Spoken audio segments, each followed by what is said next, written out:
All right, Shalom. I want to start out by giving all praise, honor, and glory to Yahweh, Shema Shai, by Shemar Kakadash, double honor to the apostles and elders of Great Millstone, and Shalom to all the Achaemenid preaching the word of sincerity and in truth.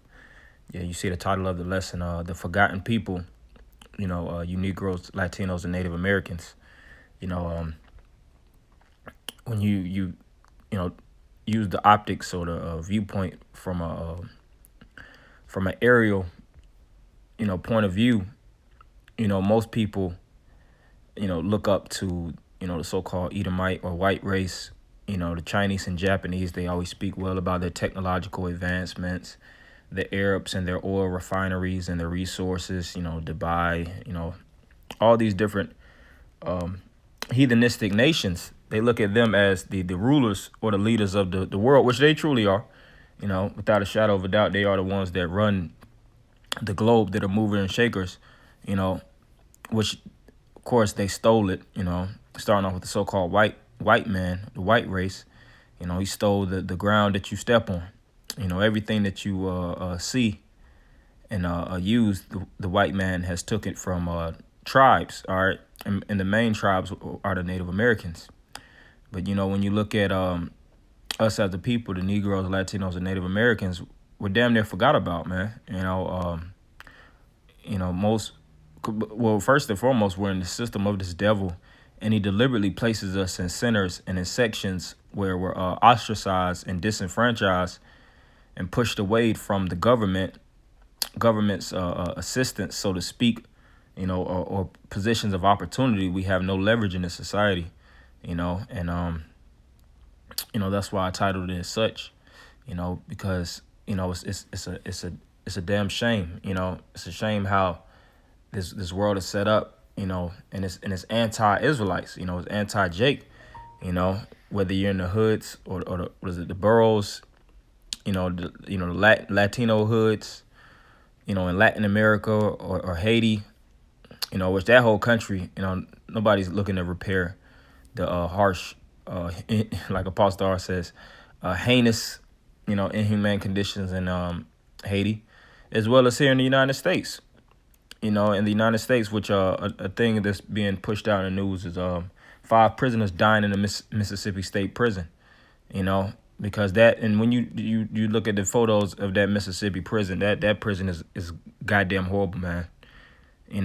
It looks like extreme poverty. And the government is not funding. They say the reason why prisoners are dying is because of lack of government assistance. You don't have enough prison guards. You don't have enough upkeep. So it's just bottoming out, and prisoners are killing each other. And they have basically full reign to cause anarchy and pandemonium, man. You see, and the so-called white man feels shame. That's why I put up this picture, because you got to know your history. If you don't know your history, then you're doomed to repeat it. And when so-called white men established himself in America, one image that he wanted to push out heavily throughout the South and all throughout the United States is lynching, man. Lynching, which they would put these on postcards, and they would have masses of us, of course, myself included, us as a people, on postcards. They would have us all throughout the streets. They would shame us. They would put us on television, where they would have blackface, where they would actually, joke on us, have class act comedians, so to speak, do shuck and jive acts, trying to emulate themselves and imitate themselves as Negroes, which we don't even freaking act like that.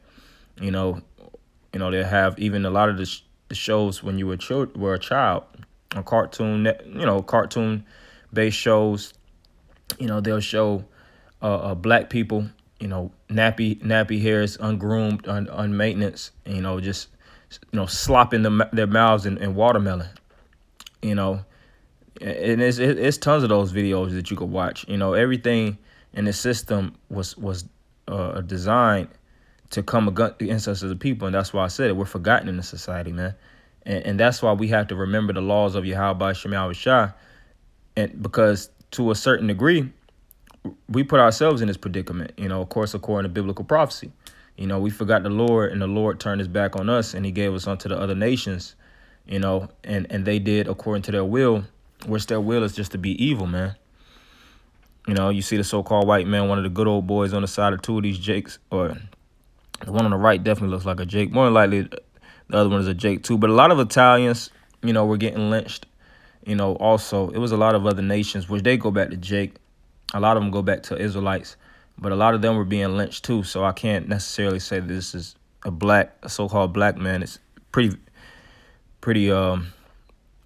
hard for me to capture, his nationality from a face, from this image, of course. But yeah, that. Oh, of course, when you even do the related searches, me scrolling down, he's speaking about, of course, Emmett Till. Brothers are already familiar with the story of Emmett Till and all these different lynchings. Like it says right here, the Tulsa massacre. All this stuff is important, because it shapes the world around us, and nobody could feel the effects of slavery, but us, because we firsthand went through it. We are the byproduct of slave men and slave women. You have the term post-traumatic slave disorder, and a lot of us suffers trauma, from our forefathers. I was meditating on this, the other day, when you go to war and, depending on the amount of bodies you see, heads you see cracked open and split open in the streets, or bodies detonated, you see combatants that you rely on getting shot dead, right beside you in the streets, whether you're in Iraq or you're in Kuwait, the wars in Kuwait, all these different wars that took place, airstrikes and all these things that took place in war.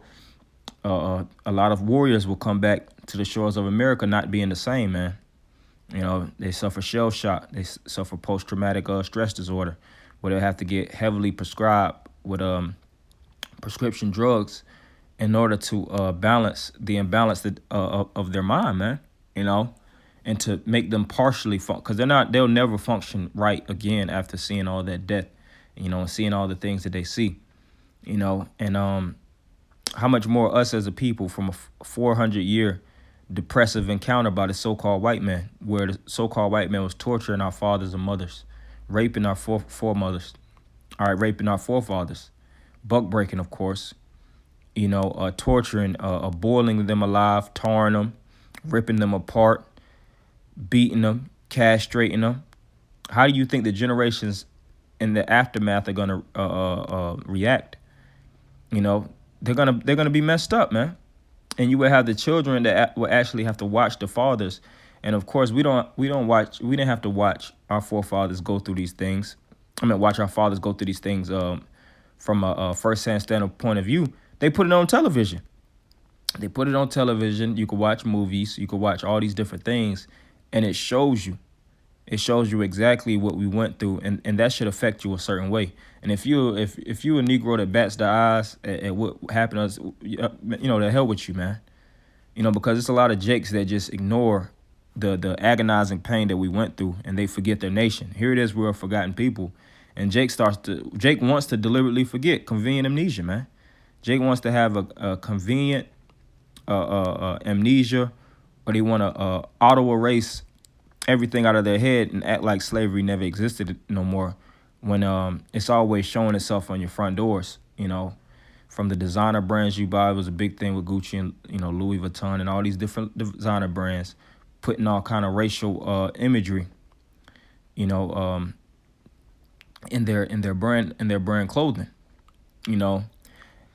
So I want to read a little bit on this, on the 3/5 compromise, because not only did the so-called white man, it wasn't just your local Edomite, crackers. It was the top guys, the politicians, the movers and shakers that were pro keeping niggas down, pro slavery. They did not want to abolish slavery, and they still don't want to abolish slavery. That's why I also have the article, on the 13th Amendment, which they have a special on Netflix. I haven't seen it, still haven't seen it. I'm pretty sure it's been out for a little while, but I watched the trailer, and it it struck me. Them Jakes, political activists or whatnot, those individuals that study slavery, historians or whatnot, they was on point with a lot of that information, about how the clauses in the text and how to, if you really focus on the fine print, it's basically showing that you Negroes aren't truly a part of this system. You're a part of it to a certain degree, but you're not fully incorporated. You're still disenfranchised. All right. So I want to read this. The Three-Fifths Compromise was a compromise reached among state delegates during the 1787 United States Constitutional Convention, whether and if so, how slaves would be counted when determining a state's total population for legislative representation and taxing purposes was important, as this population number would then be used to determine the number of state seats that the state would have in the U.S. House of Representatives. So, of course, it just gave it a little understanding of it. But what it goes into is us being counted when you go into the Three-Fifths Compromise. It refers to us being counted 3/4 of human beings, man. I want to go a little bit. It was one point I wanted to read on this, Lord, when I can find it again. I'll just read this on the Confederation Congress. The 3/5 ratio originated with the amendment proposed to the Articles of Confederation on April 18, 1783. The amendment was to have changed the basis for determining the wealth of each state and hence its tax obligations from real estate to population as ability to produce wealth. Right. And you, Jakes, you fall along the line of real estate. You fall along the line of wealth, because when you was when you was working in these different plantations, whether it was a sugar plantation or you was producing timber or you was producing of course cash crops, any type of resource, wherever the land that you were stepping on, you would be a cash commodity. That's why you would have auction blocks, which the scriptures speak about how we were sold on those auction blocks. As a matter of fact, let me get that. Because the scripture says it best. Everything that we went through was first written in the Bible, and it was commanded of us to walk a certain way so we wouldn't have to fall into the conditions that we living in now. But, of course, due to the, of course, according to biblical prophecy, we disobeyed the law, statutes, and commandments of Yahweh Shema Shai, and we got thrown in this horrible condition, man. So this is Joel 3:3. And they have cast lots for my people. Yeah, what's it, casting a lot? A portion. When the Negroes from the western coast of Africa, came to the Americas, they was came in abundance, and in the so-called white, they got through on the auction blocks, and they cast lots. And it says they have given a boy for a harlot and sold a girl for wine that they might drink. So if you didn't have physical reserves, federal reserves, going to those auction blocks, you could have something of an equal worth where you could barter. All right. If you have a barrel of, a couple barrels of wine, if you if you was an Edomite or a white man that was in a region that was predominantly producing grapes or things of that nature, and you could ferment and cultivate your own wine, then you would take barrels and you would go to, maybe Jamestown, some parts of Virginia or wherever coast where the auction would take place, and you would make purchases, and you could sell barrels of wine for children, little boys, little girls, and you could actually buy grown men and grown women, because of course when you have products, when you have them in such abundance, that's why you barter, because you don't need that much wine, or you might not need that much fruit. You might not need that much of that particular product. So you start to trade so that you can have a mixed amount of different resources. So it says that they might drink, and a lot of those individuals would sell those slaves for barrels of wine, and it would be a woman. She might have a 13-year-old daughter. Well, if that man, pays pays a pretty penny, then that child is getting yanked out that lady's hand. It don't matter how much she's willing. It doesn't matter how compliant she is. It doesn't matter what she's willing to do to keep her daughter, when money speaks, the white man listens. All right, and that happened over and over again, and that's why we have to remember and we have to tell each other these stories, man. This is slavery is starting to become a thing of ancient tradition. So back in the ancient world, you would have, even in back in the day, you would have the natives that would have the round fire conversations, and they would speak on things that would happen that their children and grandchildren wasn't able to firsthand witness. And that's where you have tales, where a lot of people would tell these different stories, and a lot of that stuff was true, but they would try to it would damn near turn into a story. But it says, yea, and what have ye to do with me, O Tyre and Zidon, and all the coast of Palestine? Will ye render me a recompense? And if you recompense me, swiftly and speedily will I return your recompense upon your own head. And that's the payback, because the individuals in Tyre and Zidon, they partook in the capturing of us as a people, And it says, because ye have taken my silver and my gold and have carried into your temples my goodly pleasant things. Verse 6, the children of also of Judah and the children of Jerusalem have ye sold unto the Grecians, that ye might remove them far from their border. Right. And the Grecians in today's time represents the Edomites. Back then, it was, when you look it up, it goes into Javan or Yawan, which represents the Pacific, so-called Pacific Islanders, the Aboriginals that dwelled in that region back then. But today's time, we got sold to the Grecians, and you can go into Greek slavery. Well, hell, we see Greek slavery now. Turn on the NFL, turn on the National Basketball Association, the NBA. Turn on boxing, all these different sports platforms that Jake loves. Jake spends top dollars to watch. They didn't originate here. A lot of it originated in Greece from the Olympics that took place, and even in Rome to the massive Colosseum events that would take place. The naval battles and the wars. Wars with tigers, cheetahs, bears and things of that nature. And they would take gladiators which were bound, and they would have to fight for their freedom. And we see the same thing taking place now. I want to go back into this last little part under the 13th Amendment, because, the system is designed to work effectively against us, whether you like it or not, whether you want to see it or view it that way, it was built that way. All right. The founding fathers, they created a system that was immovable. That's why you have something known as your Constitution, and the Constitution has not been eradicated. The so-called white man will play with certain constitutional, pieces that doesn't fit his program.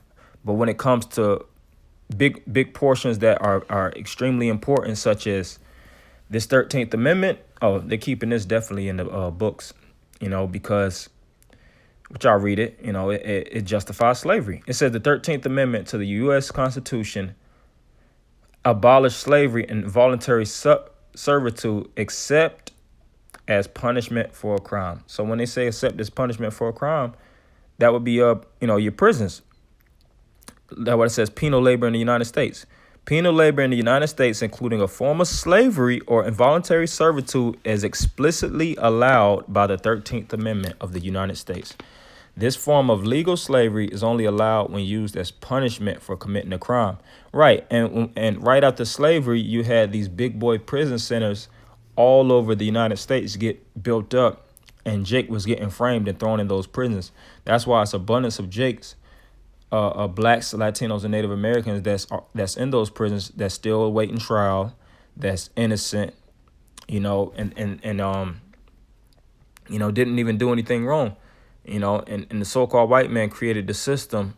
You had the three strikes law, which I think that originated mainly in California. You create, you do three major crimes, I think felonies, and then they'll throw you in prison for life. And you had all kind of other things set up to trap you in these holes, because this place is a big ass snare and it's a net, man. It's designed to capture you. It's designed to keep you here, and it's designed for you never to break out. All right, just like when you see these different these different des- complex design machinery, or I'll give it put it in layman's terms so Jake, so you can relate, of course. Like the Rubik's Cube is designed for many people to fail that. Now you have a couple of so-called geniuses, what they would call, that would grab that Rubik's Cube and they'll get it in. But how many people do you know that you could throw a Rubik's Cube into their hand and they're gonna crack the safe to that? They're gonna figure out the algorithm and match all the colors block by block. Not many people know how to crack that Rubik's Cube, man. You even have the Chinese device, or one of the Chinese inventions, where you could put two fingers in, and it's designed for you not to even get your fingers out. And a lot of people, they tried and they tested it, and it's damn seems like it's damn near impossible for certain people, because it's a certain technique that you have to use to get it out. And our people don't know the techniques. They don't know which the word technique goes into technique, or that's where you get the word technicality. They don't understand all the technicalities that come with this system.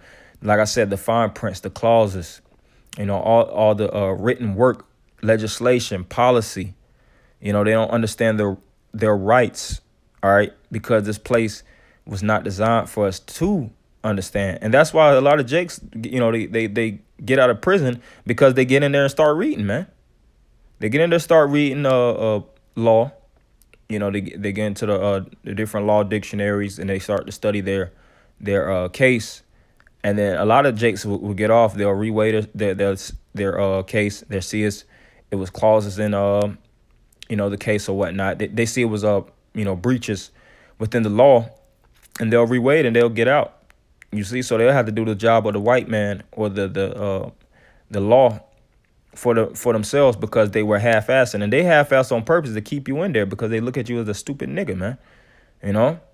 Now you do have certain individuals that so-called black judges that are on that stand, and they convict a lot of Jakes that are serial killers, or on homicide, or serial rapists, pedophiles, arsonists, but it's a lot of Jakes that's first and foremost, a lot of those individuals that create those, that do those heinous crimes, they're psychologically destroyed in the system too. This place is sickening. It's you go from a enlarged prison to a more concentrated prison, and a lot of these psychopaths or sociopaths, whatever you want to call them, they became psychopaths because of the system. This place turns you sick, and it's not for everybody, not saying, the scriptures speak about how we're sick people and the Lord has to restore us through the Spirit. But, to say the least, this place is designed for a lot of people to go goddamn crazy, man. That's why it's a high level of opioid addiction, and you can say, well, I ain't crazy, I'm all right. Well, of course, first and foremost, brothers in the faith, we're restored through the knowledge of Yahweh Shema Shah. But from the outside looking in, the individual like, I ain't crazy. Yeah, but one out of how many? 1 out of every 3, 1 out of every 4 people are so-called sane in this insane society. And I wouldn't even call it a society, insane asylum, But I'm going to read this, Isaiah 42:22. But this is a people robbed and spoiled. They are all of them snared in holes, and they are hid in prison houses. They are for a prey, and none deliver, for a spoil, and none sell for store. And the word store restores, to store back, put them back in their holy land, put them back in their home, give them some type of reparations, or to repair them as a nation, restore their education upon righteous principles and wisdom, knowledge of and understanding of Yahweh Shema Shai. Teach them the laws, give them build their conscience. You see, rebirth the spirit of Yahweh Shema Shai in them, because you had kings in the ancient world that would give us our own, such as Cyrus. When you read the book of Esdras and various other books, he actually gave us a little bit of leverage in order to build our own, and we appreciated that. You see, but the so-called white man would never do any of these things, because he's the goddamn devil. He's the evilest man to walk the place of the earth. He's known as the red dragon in the Bible. He's known as the most vicious villain. He's a fucking super villain. He's known as, excuse my French, but he's known as one of the worst individuals in order to walk this face of the earth. And he's using his power, he's using his dominance to cream the nations, all right, to cream us as tribes, you know, just grinding us, tearing us apart, family from family, household from household, programming us and making that where we submit, you know. But we have to fight through the spirit of Yahweh Shema Shah to come up out of the society and never forget, you know, as it is written, if or as the saying goes, if to know your history or you're doomed to repeat it. You see, so I just wanted to shed some light on this through the spirit of Yahweh Shema Shah. You know, so I'm going to end it by giving all praise, honor, and glory to Yahweh Shema Shah by Shem Rakakodash. Double honors to the apostle and elders of Great Millstone. And Shalom Akim.